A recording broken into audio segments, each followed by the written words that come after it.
So today we have Ioana-Leda, something that she's going to tell you about that I cannot say, but she likes being called Leda. I know this because we have already met in a networking event that I'm now holding almost every week with Kirsty, the English teacher. And so that's how we actually talked for the first time recently. And this is why it's not the first time that we're having a conversation. So that was cool. So if you could tell us a little bit about yourself and how you got to where you are, just in a nutshell, as they say. But first, please pronounce your full name. So my full name is Ioana-Leda Nicolae. Right. So I've got a double-barreled first name and a double-barreled last name now, Right. after getting married at least. I guess it started, my passion for languages started when I was 5 and my parents got Cartoon Network. And no one in the house could speak English. My parents studied Russian in school. So I just kind of watched cartoons and picked it up naturally without any actual courses. I remember the first thing I watched was that Daffy Duck episode where he drew mustaches on all the science.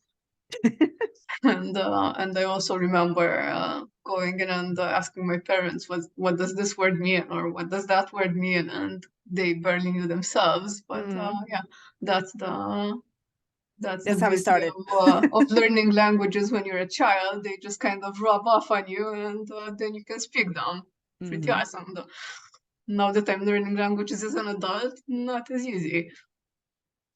So yeah, I had French in school when I was in the second grade. So I didn't start learning English until I was in the third grade when I moved to a different class. So that means And, what age? Because I'm sure it's different everywhere. Like 9.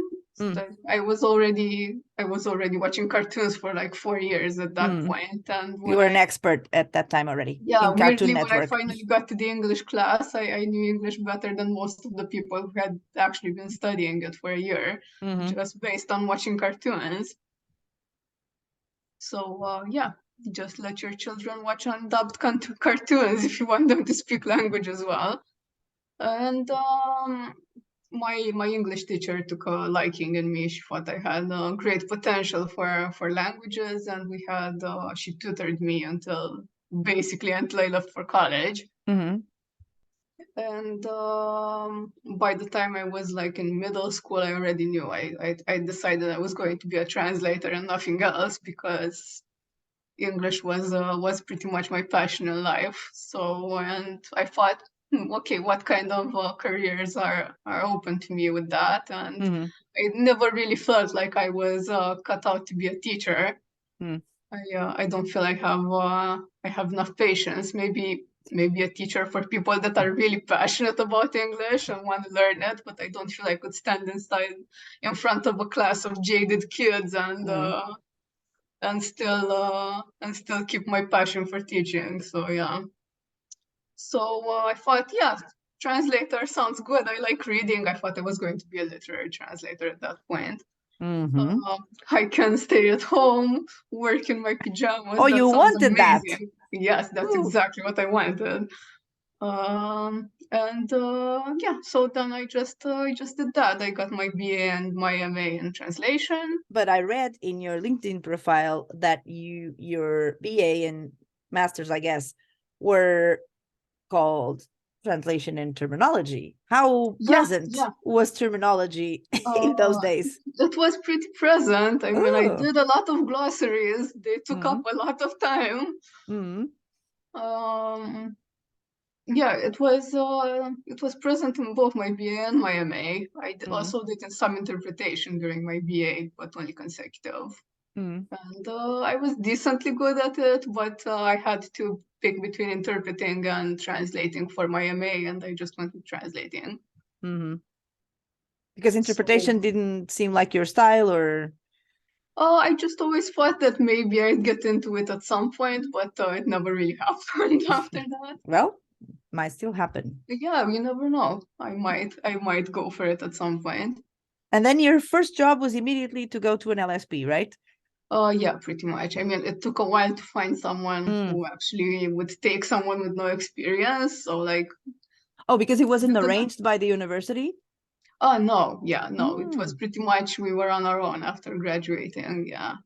And as one would expect, no one was odd enough by my BA and my MA in translation to actually give me a Well, job. So there you go, you know, that you can't get a job without experience, and you can't get experience without a job. right. But I did finally Mm. find an LSP that wanted to give me a written test, So you were and I always passed it. in Bucharest, right? Even at Yeah, that time. So yeah, are yeah. there lots I of did my LSPs in Bucharest, or is it something that yeah. There are quite a few. I mean, it is the capital, so I guess mm, the most that there are anywhere in the country. mm.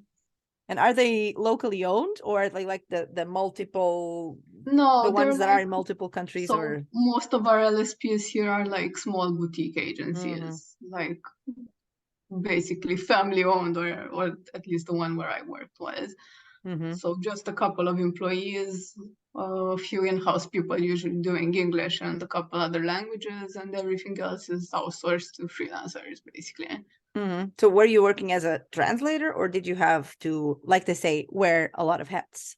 No, I was just working as a translator. So basically, got there, got my work for the day delivered on my computer, and just stood there and translated all day, basically.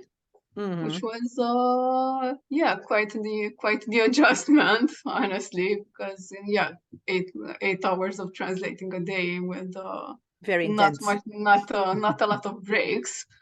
It's quite a lot of work, and Mhm. no, I don't think I need to tell you. I imagine it's pretty much the same when you're PMing for 8 hours a day. It's a total different job, let's say that. Yeah, but Usually not 8 days, strenuous in eight different hours. ways.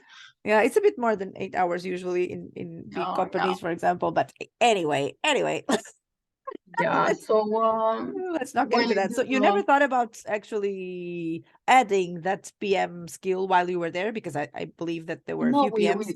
we had a PM, Mm, and she was enough to really mm, deal with that. It was pretty chill. I mean, I don't think we had that much stuff, mhm, so as to require two PMs.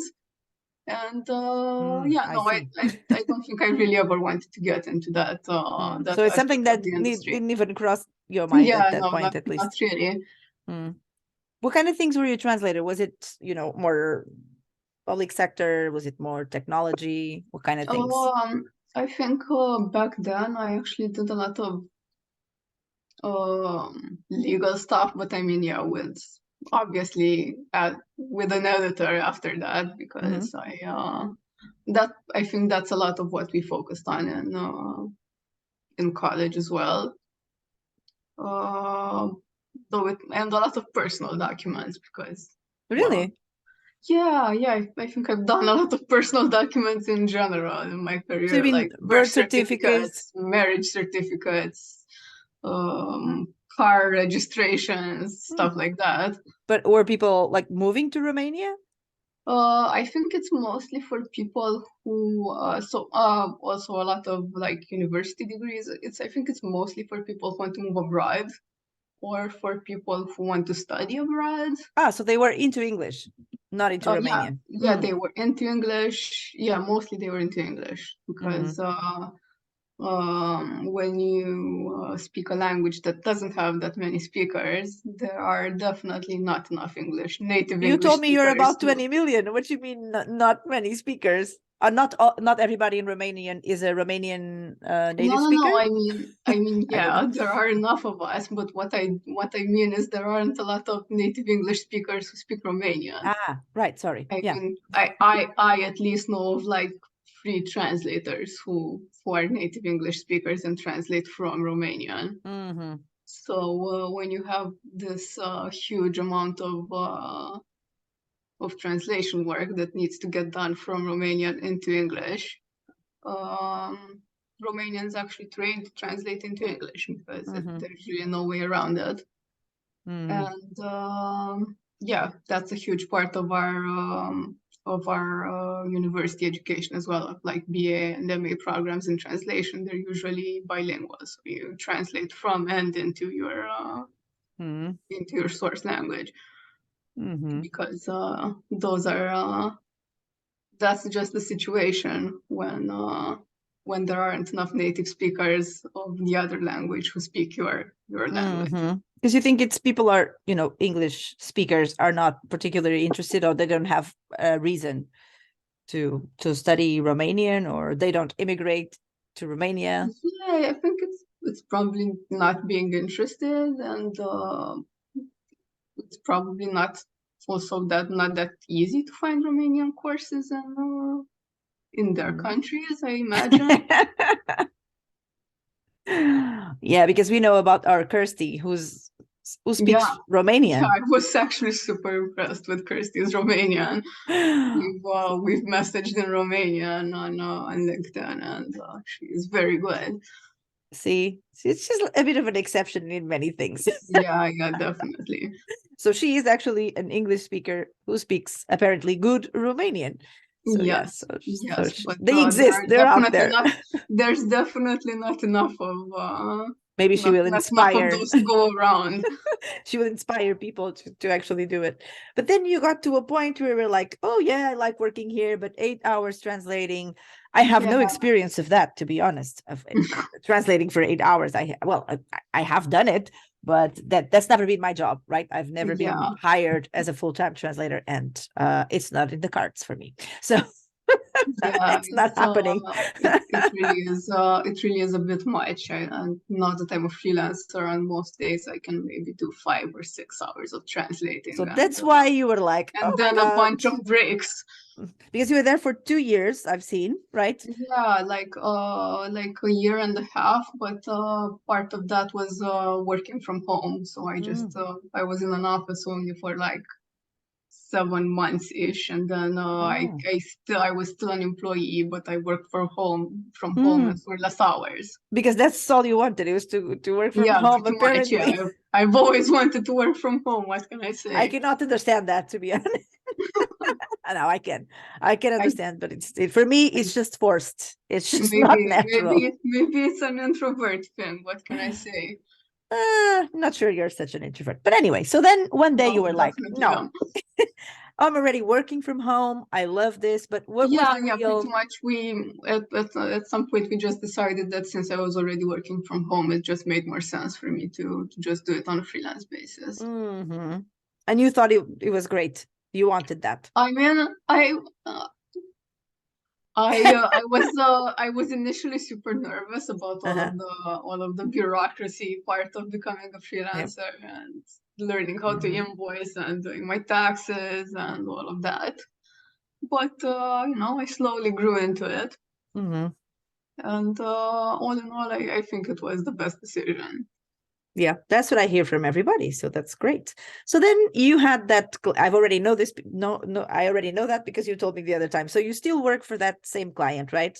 But then I worked exclusively for them for quite a few years because they basically covered all of my working hours, and it was basically the comfort of employed life and the freedom of freelancing. I see.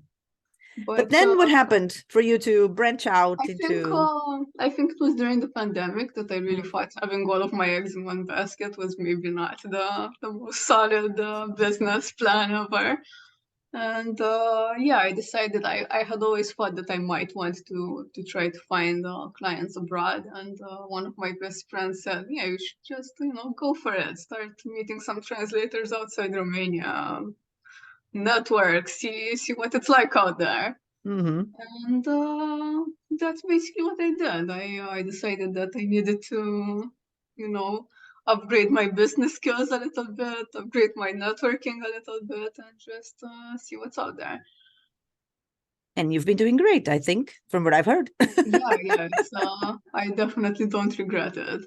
It's been great having new clients abroad in my source language country. So most of my new clients are from the UK, which also makes sense given that my specialisms mostly refer to to public sector work from the UK. So I thought it was funny that you said public sector and then you said UK the other day, because of course in my mind, because I worked in a lot of tenders, when I think about the public sector, I always think that the biggest projects, well, I know that the biggest projects, and for the vast majority of people who work with the public sector, come from like the European institutions, right? And since you work for the UK, that's not the case. yeah, no, not for me. So for me, it's mostly like children's services or housing, or things to do with benefits, Mhm. mostly So things the like that. So NGO route. yeah, yes, and NGOs, of course. So does that mean, I mean, I guess you gave me that statistics the other day that we were talking about the presence of the Romanian Yeah, community. Romanian is the, after Polish, it's the most widely spoken minority language in the UK by people whose native language isn't English. So there's like a super real, There's a a real pretty need. big Romanian community in the UK, yeah. And you know, a lot of them don't speak English or don't speak English well enough that you can just give them like forms to fill out and make sure that they've understood everything to Is the that a degree new that they thing need to understand him. for Romanians to go to the UK, or is it something that it's a relationship that you've had for many, many years? I think it started basically at least when I was in high school, maybe. So I've been hearing of people moving to the UK at least for the last like 20 years. A lot of people go to university there, and then there are a lot of people that just go there for like construction work or that kind of blue collar kind of work. So then that's not all you do, right?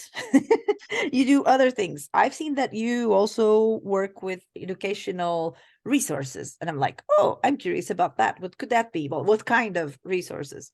Well, a lot of them are things made by charities to educate people about well, basically what the object of that charity is. So I always love doing anything related to mental health because I have anxiety and I have read a lot about mental health for the last like 10 years. And having extensive knowledge of that field really does help with translating materials related to it.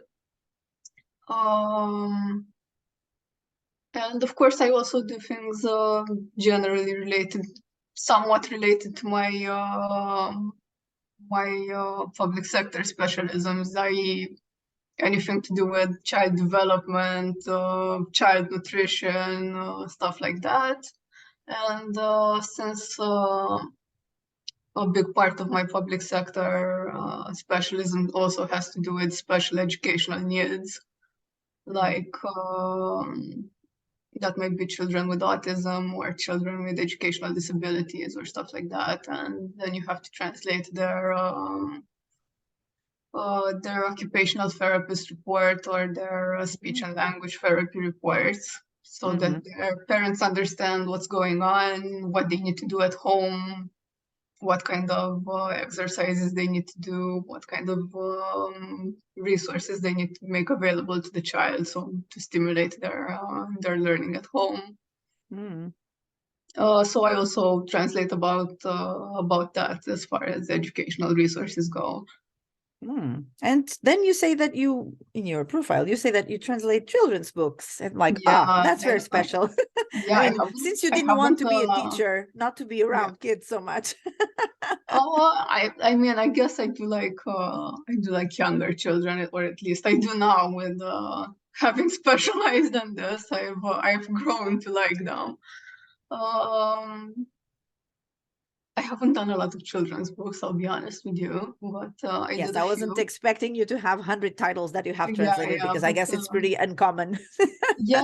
I did a couple last year, and I just decided I wanted to add it to my profile because I really Of enjoyed it. course, I think I did a great job, and as you should. I'd like to do more of them. Honestly, Mm-hmm. it's just I like that. It's kind of like I told you I wanted to be a literary translator at some point, and So this goes a bit more this goes, towards this goes that a bit dream. towards that, and it's a great way to just use your creativity that you don't get that much in specialized translation, or at least not in the fields that I specialize in. Mm-hmm. So you feel that need for creativity. I know you work in very specific things and they're very useful, let's say that, but sometimes do you feel that urge to actually do language work that it's a bit more, exciting from that point of view?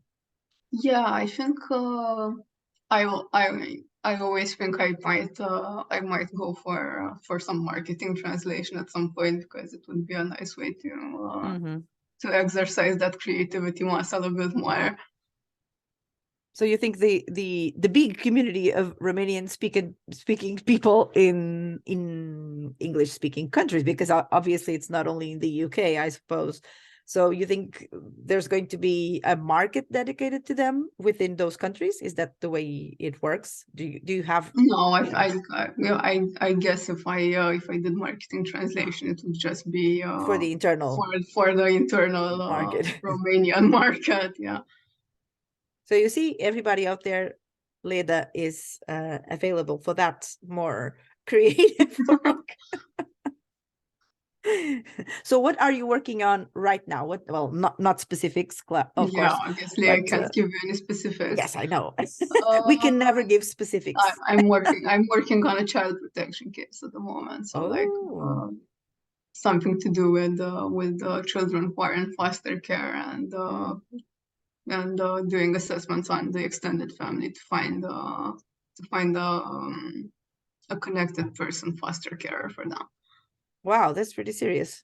Yeah, I do a lot of work that is quite sometimes troubling, but I think it's important work that needs to get done, and get Mm, done well.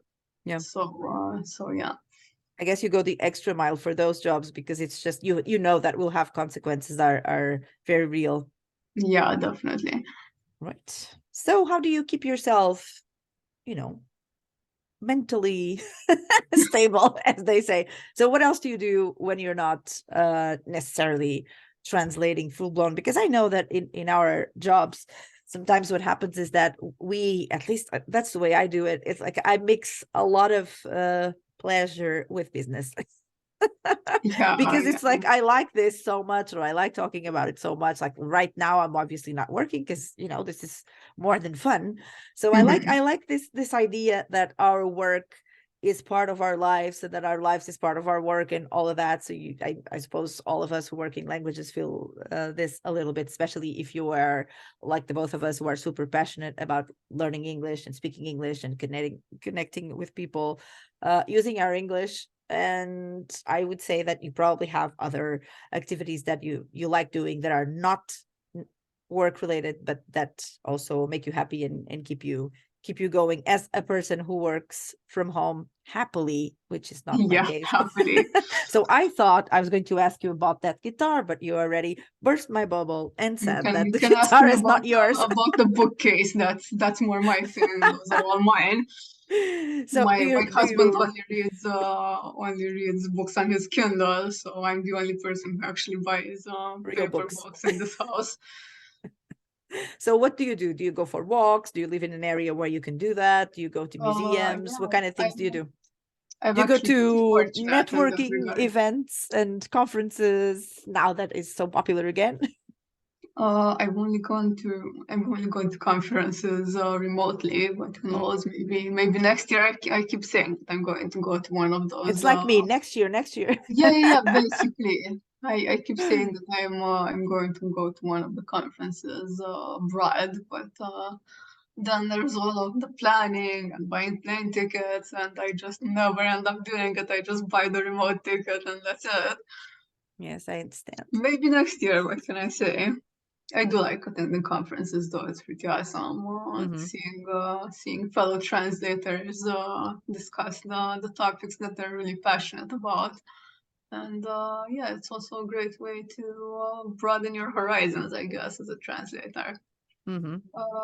I do go for walks. I have a dog. He's a golden Ah. retriever, so he needs a lot of walks, and that definitely keeps me active. And thankfully, we have two big parks really close to home, so we get to do it in a nice natural environment, not just around the block. So do you live in like in the urban part of the city, or is Yeah, it? I live pretty much smack dab in the middle of Bucharest. But it's a residential neighborhood that's basically really close to the city center, so I get the best of both worlds. It's easy to get to places, but it's also nice and quiet.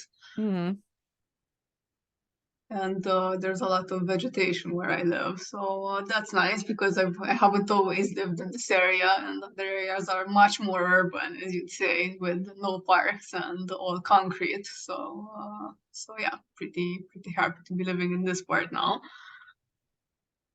Yep. So I'm glad you are now in a place that you enjoy, because I mean, as someone who works from home, you really have to have Yeah, that does strategies help.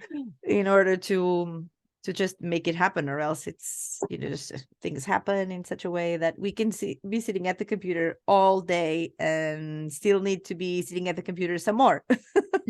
I always feel like guilty every time I leave. So I understand how it goes, but we also have to move in and take care of ourselves and eat well, right? And all those good things. So just if you could ask for something without any constraints in terms of your future or present future, near future work, what would you do? What projects, what clients? Do you have like dream clients, dream projects, things like that? Fantasies, work Yeah, fantasies. I guess I'd love to do more stuff related to mental health and child. I would really love to work for a charity like Young Minds that basically combines my two specialisms, which is children and young people and mental health. So that would be pretty awesome. But yeah, pretty much So you something in have that your area. dream client and it's within the same line of work that you have Yeah, been. yeah. Well, I do enjoy doing this kind of work, I have to say. Yeah. Well, is it common for people in Romania to speak good English, or are they dedicated to English or foreign languages in Uh, general? What kind I of think it really depends on community of the speakers are you? it really depends on the generation, I think. So people in my generation speak really good English generally because we all grew up watching Cartoon Network, Okay. and Now it we know wasn't how to solve everybody's yeah, problems. and it wasn't dubbed back then, Mm-hmm. so you really could only listen to it in English. But I feel like the generations after us, while they do speak pretty good English, they're not as good as us Mm-hmm. because Cartoon Network got dubbed at some point, and it's funny, but it's actually a real thing. I mean, one of my best friends has a younger sister, and I know she had a harder time learning English than we did because she basically had to start doing it in school. And when you don't have, when basically the only contact that you have with English is that 2 or 3 hours of English a week that you get at school, plus during your homework, it's just Mm-hmm. not enough to absorb the language properly. You just need a lot to watch or read a lot of content in the language, and what you do at school is just not enough, definitely. Mm-hmm. Same with me for when I started learning German in university. While I contented myself with what we did in our classes, even though we had a lot of German classes every week, it still wasn't really enough. And it wasn't really until I started looking at shows that were dubbed in German or listening to audiobooks in German that I really started to make some headway with the language. Mm-hmm. So you think there's going to be a future generation of people interested in translation over there, or is it? You told me the other day that books are now a very special thing all of a sudden, right? All over again. You talked about the whole Harry Potter thing, that Yeah, books yeah, the, have now a specific or a much higher value that they used to some years ago, because it's like getting almost like a luxury item, right? Yeah, I mean, there are still a lot of people that don't know English well enough to read books in English, Mhm. even if they can understand it decently well. And so translated books are in high demand, obviously, especially the bestsellers like Harry Potter or whatever. So would you take And on one of those big books? oh, Would I that be don't a know. good project, or Everyone that I know who does literary translation was always complaining about the terrible rates. ah, So I don't know now that I've been doing work that you enjoy? um, work that I enjoy. Yeah, I don't know if I'd maybe just as a passion project, like Mhm. more as a hobby. But if But it then wasn't for money, let's forget about that part, or else conversations are always a bit different if money comes into play. yeah, But then I would say, fair would you enough. like to dedicate yourself to like a big book, Yeah, like a thick one? yeah, I would like to translate a book at some point. It would be a fun endeavor, honestly. Mhm. Um, I don't know how that would be practical because I'm always like I have no idea how you would talk to a publishing house or whatever. And if I just started translating it and hoping for the best, I could just see them someone publishing it the next year when I'm almost done with my translation. No, So I guess it would have to be arranged somehow, or yeah, else yeah, basically. So not just like, oh, let me honestly, just do it. doubtful that it's happening anytime soon. Yeah, I But understand. still a nice thing to consider. Yep, I would think so. Alrighty, thank you so much. This was amazing. It was great to get to know you even better. Yes, of course, I already knew a little bit about you because of the other day, but this was great. I think it's a great thing to have perspectives from people from different countries, and that's really what I'm trying to do now, is to have people who are not necessarily from English speaking countries where it's much easier to find a lot of Mhm. topics and people to go around and and invite. I will still have them, obviously, but the idea now is really to make it a bit more diverse in that sense, because I think it's really important for people also who speak those languages or live in those countries to also see what's going on in their neck of the woods, as they say. Mhm. So Yeah. yeah, so thank you so much for this, and we will Well, be in thank you for touch. having me. And it was awesome talking to you again. And Yep. yeah, I guess everyone should come to you and Kirsty's networking thing because it was fun. Yeah, don't worry, we'll keep on doing it even if nobody shows up. Thank you so much for this. I'll see you around Uh, and have fun. yeah, thanks. Bye. Bye.